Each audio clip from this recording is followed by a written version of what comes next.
Hey everyone, Kami here, and I've got a question for you.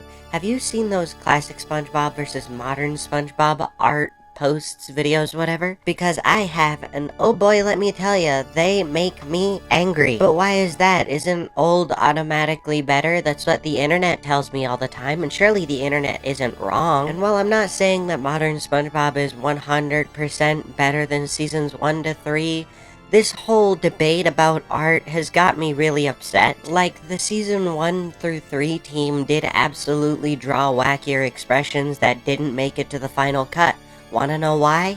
Because they got cleaned up. The art that we see now in the finalized version of the show is likely very different from what was on the storyboards back when they were making the episodes. And this is likely because they wanted a more one-style look to the show without any small quirks of the artists shining through. And now the storyboard artists with the modern seasons are allowed to have creative freedom. They're allowed to draw the characters however they want and have that directly translated into the episode. That's amazing, yet all I see on the internet is people complaining that they go too wacky. And my only question is, have you watched the show? Like, seriously, have you watched anything of the thing that you're complaining about? Because I have, and it doesn't look like that all the time to me. But who cares about the storyboard artists having the freedom to draw however they want? Blech.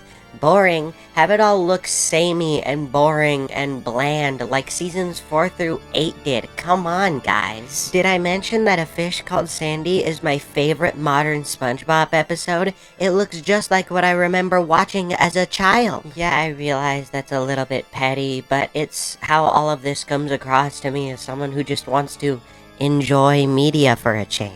Like, I remember the LS Mark argument of the newer stuff feels storyboard driven because wacky and doesn't really have a storyline, and the older stuff feels script driven because it has a storyline, and I'm like, are you serious? And then he proceeded to use season 9A's extreme spots as an example, even though that was during the Paul Tibbitt era. For reference, the era that people are actually complaining about a lot on the internet started with Lost in Bikini Bottom in season 9, so yeah. But yeah, my point is that you can't tell me that an episode like Band Geeks, which is literally just a bunch of interconnected band gags, has more substance than Tango Tangle, because it really doesn't. Also, it feels like it's worth noting that I'm not here to argue that seasons 1 to 3 aren't as great as you once thought they were, because they're great.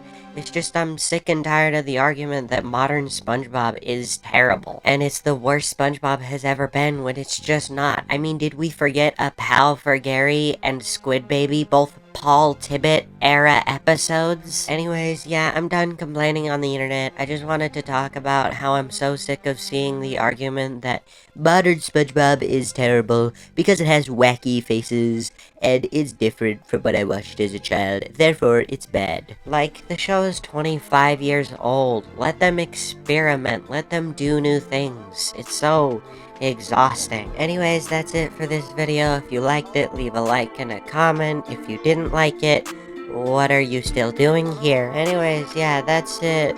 Bye-bye. I don't wanna